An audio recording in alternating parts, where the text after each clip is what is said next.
महिमा के कारण। जब दशरथ जी गुरुदेव के पास गए और गुरु जी ने श्रृंगी ऋषि को बुलाकर यज्ञ कराया, यज्ञ में अग्निदेव प्रकट हुए हवि का प्रसाद लेकर, खीर का प्रसाद लेकर। दशरथ जी ने अग्निदेव से कहा कि हमें बड़ी प्रसन्नता है, हमारी प्रार्थना के कारण आप प्रकट हो गए। अग्निदेव ने कहा कि नहीं नहीं राजन, भूल कर रहे हो, तुम्हारे कारण प्रकट नहीं हुआ हूं, तुम्हारी प्रार्थना से प्रकट नहीं हुआ हूं। फिर जो वशिष्ठ निज हृदय विचारा, सकल काज भात सिद्ध तुम्हारा। तुम्हारे गुरुदेव के संकल्प से प्रकट हुआ हूं, गुरुदेव ने जो सोचा। और इसका अर्थ यह है कि संकल्प सदगुरु का और कल्याण शिष्य का। जब सदगुरु के मन में संकल्प होता है तभी शिष्य का कल्याण होता है।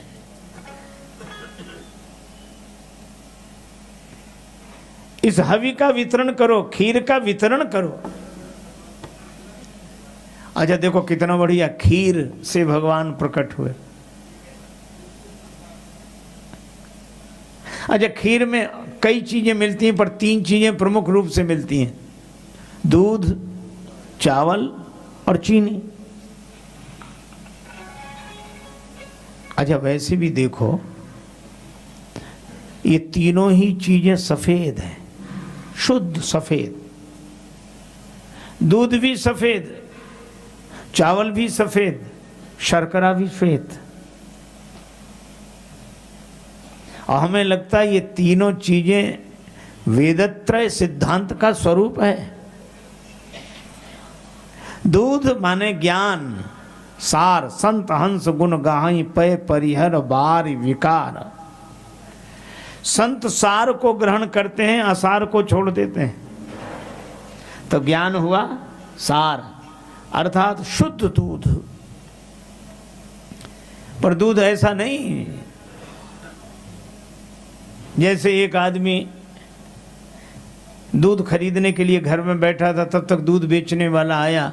खरीदने वाले ने कहा आज बड़ी देर कर दी आने में, आज बड़ी देर से आए। दूध बेचने वाला बोला हम क्या देर से आए, आज नल ही देर से आए। जब नल आए और पानी मिलाए तब लाए। ऐसा दूध नहीं, शुद्ध। और चावल जैसा बोया वैसा पाया, ये कर्म का सिद्धांत। तो चावल कर्म का प्रतिनिधित्व करता है। पर मैं आपसे कहूं कितना ही ऊंचा ज्ञान क्यों ना हो और कितना ही पवित्र कर्म क्यों ना हो, पर मिठास बिना भगवान की भक्ति के नहीं आती। ज्ञानी का जीवन भी मीठा नहीं होता भक्ति के बिना, कर्म योगी का जीवन भी मीठा नहीं होता भक्ति के बिना। और ये भक्ति ही शर्करा है, ये चीनी है। अच्छा देखो ये एक अद्भुत है, ये चीनी घुल जाती है, दिखती नहीं है, दिखती नहीं है, लेकिन ये दूध को भी मीठा बनाती है और चावल को भी मीठा बनाती है। भगवान की भक्ति ऐसी जिंदगी में घुल जाती है कि ये अलग से नहीं दिखती, पर हमारे ज्ञान को भी मीठा बनाती है, हमारे कर्म को भी मीठा बनाती है। अच्छा इन तीनों को मिला दिया जाए तो घोल बनेगा, खीर नहीं। तपस्या की अग्नि में तपाया जाए। यहां तो स्वयं अग्निदेव ने प्रकट होकर खीर का प्रसाद दिया है। और मुझे लगता है कि ऐसी खीर का जो पान कर लेगा उसी के भीतर से भगवान प्रकट हो जाएंगे। ये गुरुदेव की कृपा। आज बड़ो आनंद अवध में,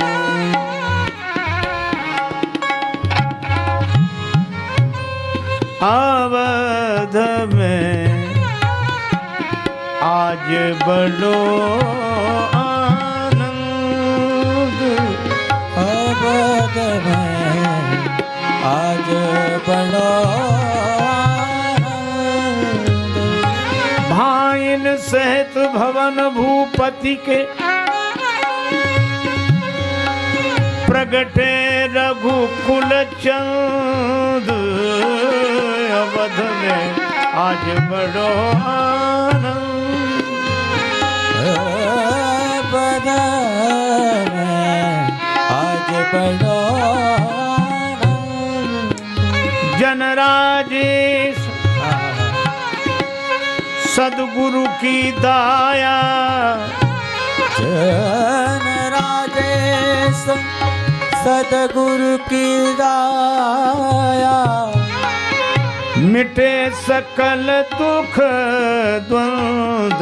अवध में आज बड़ो आनंद।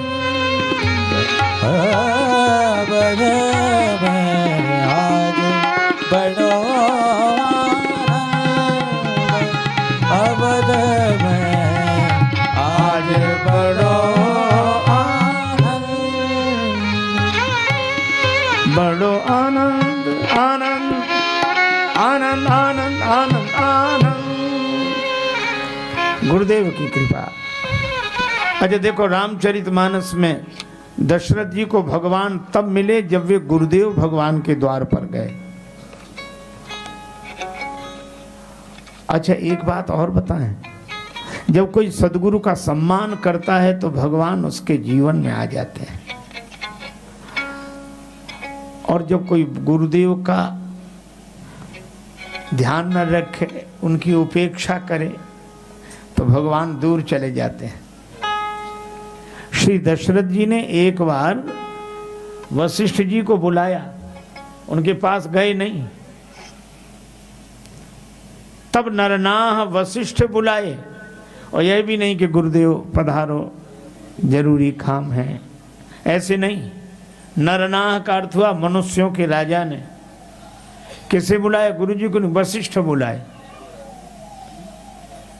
मनुष्यों के राजा ने वशिष्ठ जी को बुलाया, और जब वशिष्ठ जी आए, होना तो यह चाहिए था कि राजा जाते गुरु जी के पास, पर राजा ने गुरु जी को बुलाया, और आने पर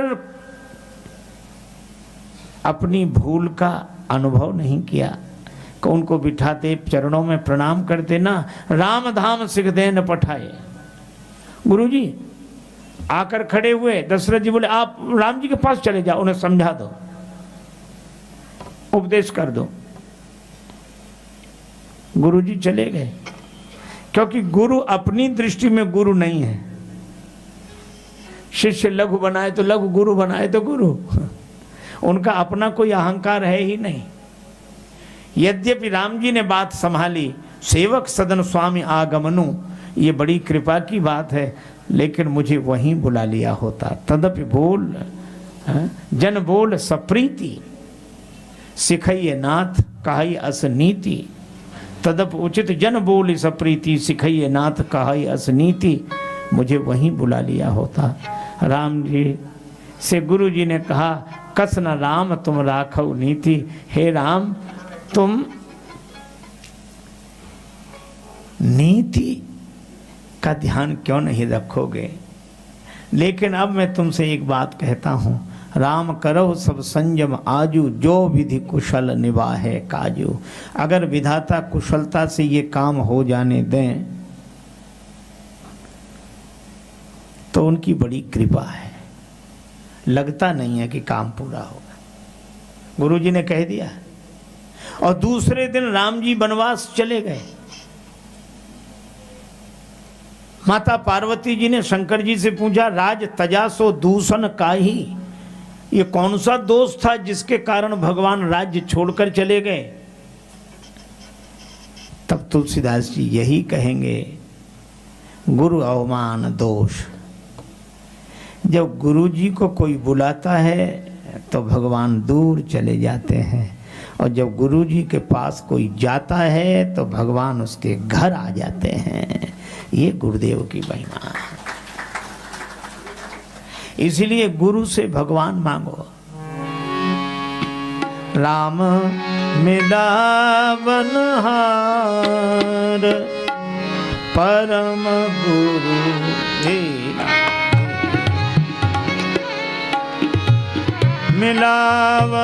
मिलावनहार परम गुरु राम मिलावनहार परम गुरु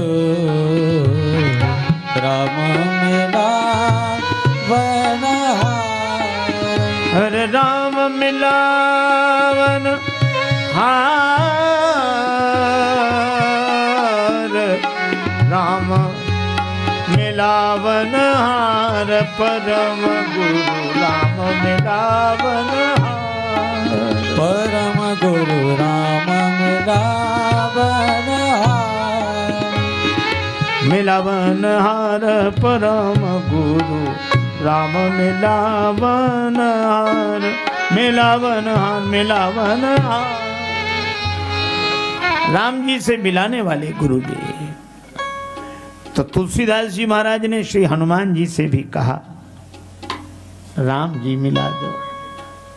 हाँ, और यही कहा जय जय जय हनुमान गोसाई जय जय जय हनुमान गोसाई कृपा करहु गुरुदेव की नाई कृपा करहो गुरुदेव की नाई जय जय जय हनुमान गोसाई जय जय जय हनुमान गोसाई कृपा करहु गुरुदेव की नाई कृपा करहो गुरुदेव की नाई कृपा करहो गुरुदेव की नाई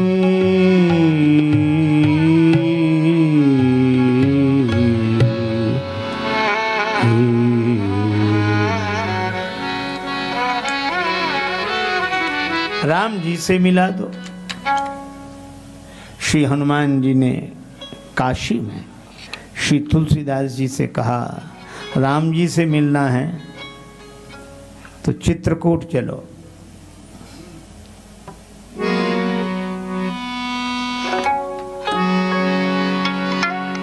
चित्रकूट सब दिन बसत प्रभु सिय लखन समेत राम नाम जप जाच की तुलसी अभिमत दे।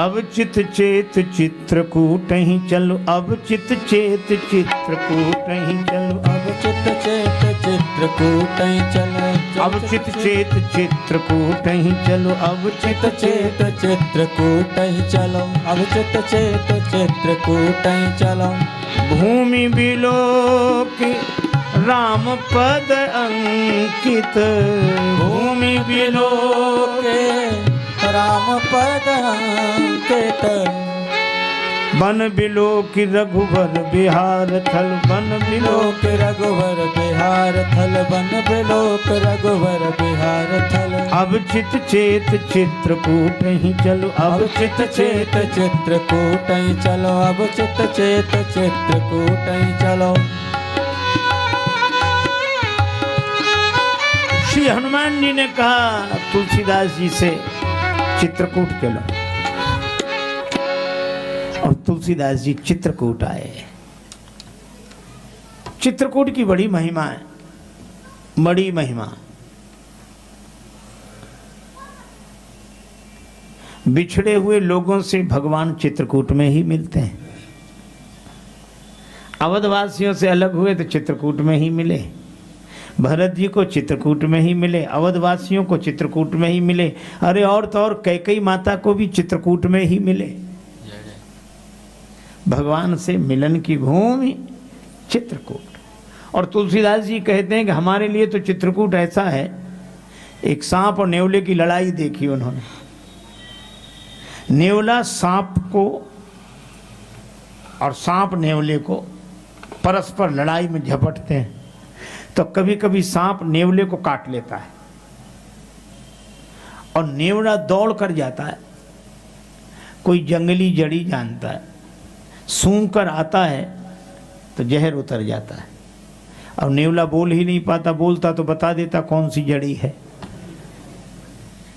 पर नेवला जानता है। सांप के काट लेने पर तुरंत जाता, सूंघ कर आ जाता है, सांप का जहर उतर जाता है। श्री तुलसीदास जी ने कहा कि इसी तरह भव भुजंग तुलसी नकुल डसत ज्ञान हर लेत। ये संसार सांप है और तुलसीदास नेवला है। ये संसार रूपी सांप जब काटता है तो काटने से ये ज्ञान का हरण कर लेता है। भव भुजंग तुलसी नकुल डसत ज्ञान हर लेत। और इस सांप का जहर उतरता कैसे है? का चित्रकूट वह जड़ी है चितवत होत सचेत। चित्रकूट वह औषधि है जिसको देखकर संसार सांप का जहर उतर जाता है। भगवान के चरणों से अंकित भूमि, वन में भगवान और ठौर जब तब करे ठाणी रहे धरि मौन। और चित्रकूट को डोलबो तुले न तुलसी तौन। और जगह जब तब करे मौन व्रत धारण करे, चित्रकूट में ऐसे ही डोलता रहे तो भी उसकी बड़ी महिमा है।